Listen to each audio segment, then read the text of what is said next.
I'm Jason Julian, the current president of the American Brabants Association. With me today is Dr. Karen Gruner. Today's video is based on CPL, or chronic progressive lymphedema. When I came to this breed almost 13 years ago now and purchased my first European Belgian, 100% import, born in Minnesota and imported from Belgium, I was blown away with what I seen in the breed. I thought it was the perfect fix for my American mares. The massive bone and the massive chest and the muscling and the calm disposition. Little known thing that I didn't know and wasn't told about beforehand was CPL, or chronic progressive lymphedema. Dr. Gruner is going to help me today, and we've clipped 2 legs on this mare so we can highlight for some people so they know what they're looking at on their own horses. Dr. Gruner? Hi, my name is Dr. Gruner. Everyone calls me Karen though. Chronic progressive lymphedema, known as CPL, is a disease of the lymphatic system that results in the swelling, formation of skin folds, nodules, and crusty and sometimes weeping lesions on a horse's leg. It is, as the name implies, progressive. That is, it gets worse as the horse ages. I would like to show you on this horse what the disease looks like and how to examine your horse.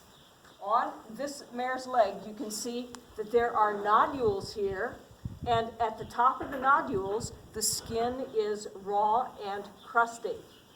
If you feel this animal's pastern and run your fingers deep, she's a little uncomfortable. This is not a disease that makes them feel good. If you run your fingers, and I'm going to give her a moment to settle down, that's it. If you run your fingers deep under her pastern, you'll feel a skin fold here. And then as you move your fingers up her leg, you'll feel that her entire fetlock joint is lumpy with more skin folds. You'll see that the skin is loose and swollen. And as you continue to run your fingers up the back of her leg, you feel ridges and skin folds all the way up to behind her knee. Notice that when you see the unclipped leg, you cannot tell that she has this disease.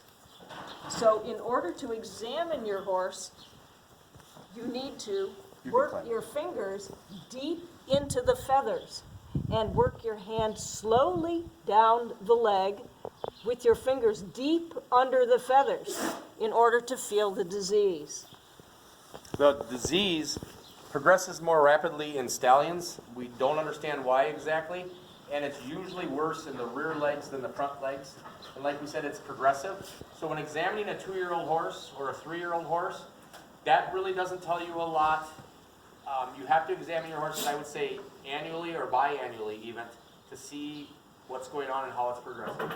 This mare is 11 years old, and sadly, this is a fairly advanced case of CPL for an 11-year-old horse. Were she 20, we would say that she's doing pretty well. However, since the disease is progressive, by the time she is 20, she will very likely have mechanical interference due to the swelling and possibly be lame, and there's, again, the possibility that she will need to be euthanized before 20 if the disease progresses particularly rapidly.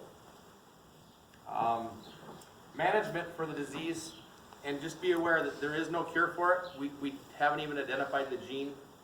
Correct. So there is no cure. This is progressive. So you're basically managing a sinking ship. And like this time of year, when the thaw is happening and mud hits, we live in heavy clay country and a lot of people have their horses confined in muddy lots. That's about the worst thing you could do for them. So some things you could do for management: keep the horse active. Our horses are fit. We use our horses here on the farm. Keep them fit and active for good blood circulation. Clip the feathers when the mud season is about to come. Don't worry, these American Brabants will grow the hair back fairly rapidly. Don't feed a high-grain diet if at all possible. Keep them fit. Keep them dry. Keep them active. Keep them as comfortable as you can. What else would you say you could do to manage it? I think that pretty well covers it, because as Jason said, this is an incurable disease that requires management.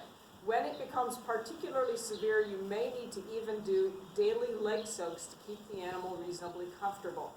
Leg soaks, and I've heard of sulfa powders and things to keep them, sulfa drugs and sulfa powders, keep them dry. Foot baths.